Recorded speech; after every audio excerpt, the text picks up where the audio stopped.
The story is about Myoryang, a rabbit who lost her baby to a tiger, becomes infuriated by the jungle's cruel ways. She immerses herself in spiritual training, aiming to attain divinity and create an ideal world. However, her determination wanes over time. Just as she accepts her current situation, the god she serves tasks her with an impossible quest to find the Udambara, a mythical flower destined to save the human world. Her partner is none other than Hanho, the very tiger responsible for her baby's demise. Honestly, I'm not much into historical manhwas, but this one was cute. It was amusing to witness the diverse gods governing specific aspects of the human realm. The characters were endearing, and I enjoyed the story until the end. However, it'd be much better if we had the background story of some of the characters for better understanding. Overall, an 8.9 out of 10 for me. Is it worth reading? Yes. Drama-worthy? No. The story is about an influencer named Remy who has everything. She's super pretty, has the best brand sponsorships on social media, and gets 10,000 likes within seconds of posting a selfie. However, she also has a serial-killing stalker following her every move. I recommend this webtoon. This is some good psychological stories I have read. It starts off kinda boring, but there are major plot twists like the stalker isn't actually the stalker, which makes it intriguing and a worth read at the end. A 9 out of 10 for me. Is it worth reading? Yes. Drama-worthy? No. It's about two main characters that are traveling aimlessly during a time of war, entailing a series of incidents that questions their moral compass and scenarios where death seems inevitable. However, in the midst of chaos and destruction, the characters are able to rely on one another to take another step in their life.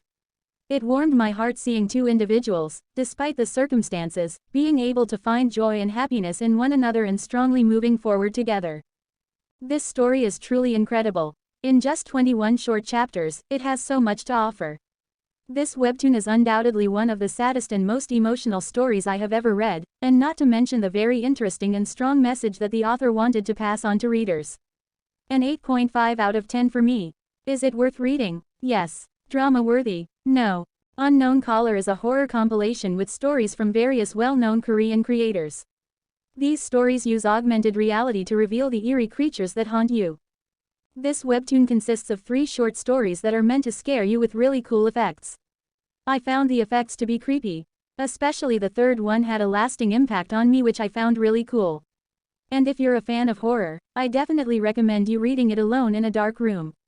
It has got some really good jump scares. I wish it was longer. A 9.8 out of 10 for me. Is it worth reading? Yes. Drama-worthy? No. Another horror webtoon by 29 different and amazing creators.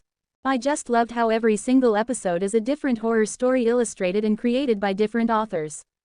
Each and every one is extremely cool and their ideas are very creative. It was really refreshing to find some new concepts I've never seen before.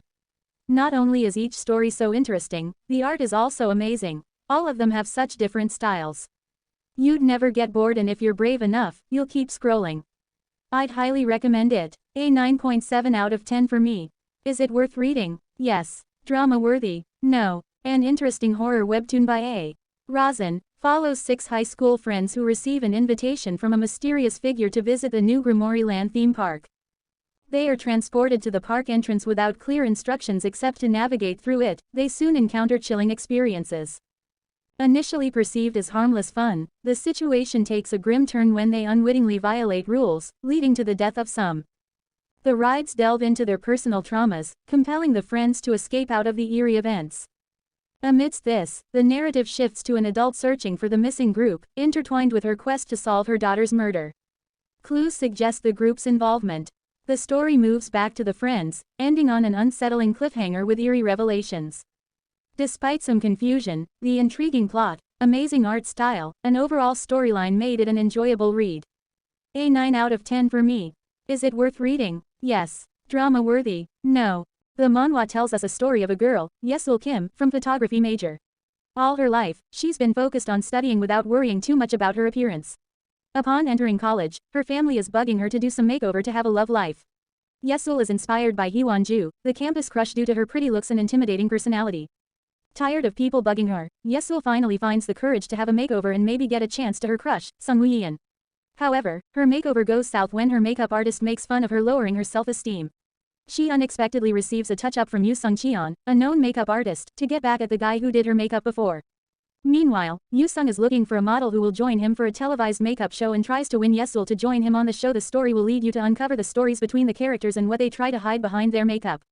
It is one of the most enjoyable webtoons I've ever read. I was personally attached to some of the characters. The art style is gorgeous and it has a promising ending. I like how real-life situation and messages are shown in this manhwa. A 9.8 out of 10 for me. Is it worth reading? Yes. Drama-worthy? No. The series is centered around Rose Choi, 29, who tries to pick up her life after her ex-boyfriend cheated on, and then dumped her. In need of employment, she takes over her best friend's odd job to cook and deliver meals to a mysterious boss. This boss turns out to be the 23-year-old CEO of Lime, Daniel Yoon. Although Rose is several years older, Rose and Daniel's relationship blossoms throughout the series once she begins working for him after an interesting turn of events. As the series progresses, the two brighten and become involved each other's lives in different ways, Daniel showing Rose real love after her being cheated on by a fiancé, and Rose being by his side despite his complicated family matters. Personally, I enjoyed the storyline due to its unique concept. The characters were endearing and the art style was pretty. It has a promising ending. A 9 out of 10 for me. Is it worth reading? Yes. Drama-worthy? Yes. Another very interesting work by A. Rosin. The story revolves around Caleb, who experiences recurring nightmares that haunt him while he is awake. As the story unfolds, it becomes evident that Caleb's peculiar dreams are significantly more dangerous than he had ever envisioned. In fact, they begin to influence his friends and even the entire town. Subsequently, it is revealed that these nightmares are interconnected with an impacting reality. This prompts Caleb and his two friends to investigate the source of these unsettling dreams, leading them to discover a connection with a cult. I thoroughly enjoyed the plot, finding it to be as addictive a read as the creator's other works. A 8.9 out of 10 for me. Is it worth reading? Yes. Drama-worthy? No. The story revolves around a girl named Chanyang Jung, who comes across a ghost in her apartment. The ghost is none other than Jien Nam, the heir to the Baekhyun group, who is presently in a coma due to a mysterious accident. Jien must stay close to Chanyang for 3 months to determine whether he can emerge from the coma, leading the two to share the living space. He assigns her the duty of investigating the reason behind his car accident by employing her in his company. Nevertheless, if he awakens, he will lose all memories of her. The plot was really interesting. I loved the artwork and enjoyed the story from the beginning till the end. It was wonderful and a nice read. An 8.5 out of 10 for me. Is it worth reading? Yes. Drama-worthy? No.